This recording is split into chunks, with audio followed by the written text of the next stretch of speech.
In the world of filmmaking, some get all the credit and others go completely unnoticed. This was certainly the case for George Albert Smith and James Williamson, otherwise known as the Brighton School. Before Porter, Griffith, or DeMille, the Brighton School made technical innovations way ahead of their time. Hello, and welcome to my channel. For many years, I have been fascinated by films and filmmaking and am an aspiring filmmaker myself. For this, I decided that I wanted to honor the filmmakers and creatives that made the art form what it is. This is the third episode in a series I wanted to do on film directors. For those who don't know, these are the people that are behind all the creative decisions made in the creation of a movie. I am going to try and start from the beginning and work my way to the present to cover the full history of filmmaking. Some directors you may have heard of, and others maybe not. So, without further ado, let's get started. In a time when filmmaking was just getting started, the illusion of the movies dazzled the masses. Illusionists like George Méliès and technical innovators like Thomas Edison began experimenting with the new medium. However, innovations were also being made in Great Britain, in the towns of Brighton and Hove. There, inventor Robert W. Paul was experimenting with the new medium in a whole different way. In 1898, after filming for his new short, Come Along On, Paul decided to cut from one scene to another. The film showed a couple walking into an art studio and the other showing them walking around in the art studio itself. Hence, continuity editing was born.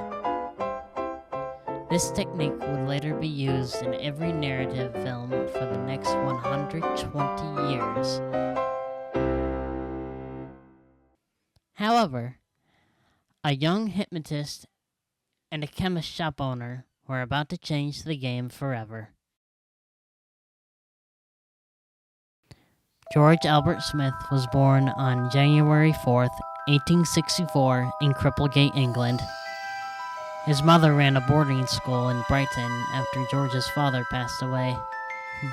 By 1882, Smith, along with his partner Douglas Blackburn, began a career on the stage. The acts often involved hypnotism and telepathy. He became part of the Society of Psychical Research and was the private secretary of Edmund Gurney. However, when Gurney passed away in 1888, Smith's performing days were gone, and became in charge of publishing the paper Experiments in Thought Transference for the Society. By 1892, he left the Society to open a pleasure garden in Hove, called St. Anne's Well. This would later become his own film studio. Having learned of the Lampara brothers and George Méliès, he was inspired to make films of his own. It was here that such technical innovations as superimposition in Santa Claus, and films with more than 2 shots in a single film, like in The Kiss in the Tunnel. By 1905, Smith had moved from Brighton to Southwick, Sussex, to build the Natural Colour Kinemacolor Company, which was the first British film company to make color films. His first presentation of color films was on May 1st, 1908. However, after inventor William Freeze Green sued the company in 1914, the company collapsed and ended his career in the industry. James Williamson was born on November 8, 1855, in Pathead, Scotland.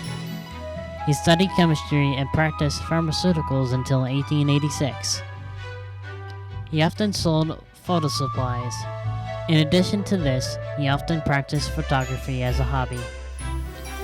The ideas of cinematography only came in the form of his social group, including engineer Alfred Darling, inventor William Freeze Green, and filmmakers Esme Collins and George Albert Smith.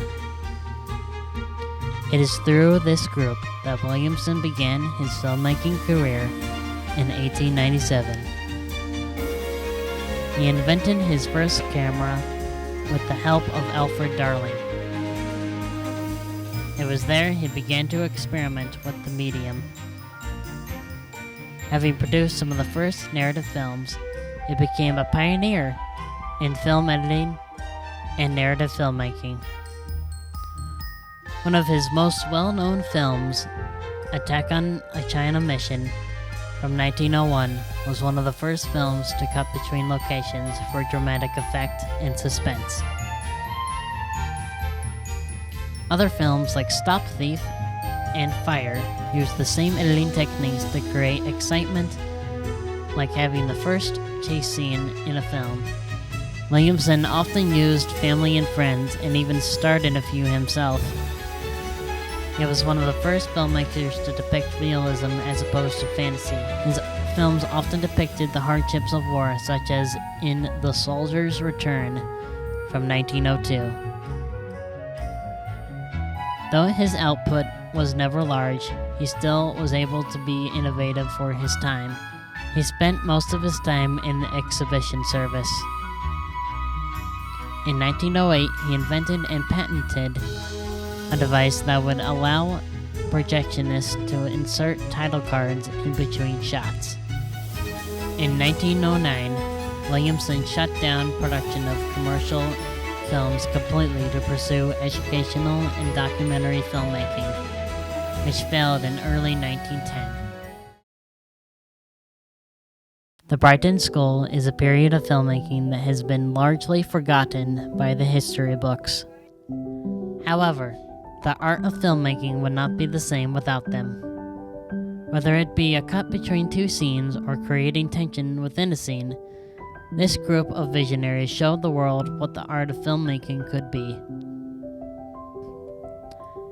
Every auteur owes something to these men, as the narrative film would not exist without them.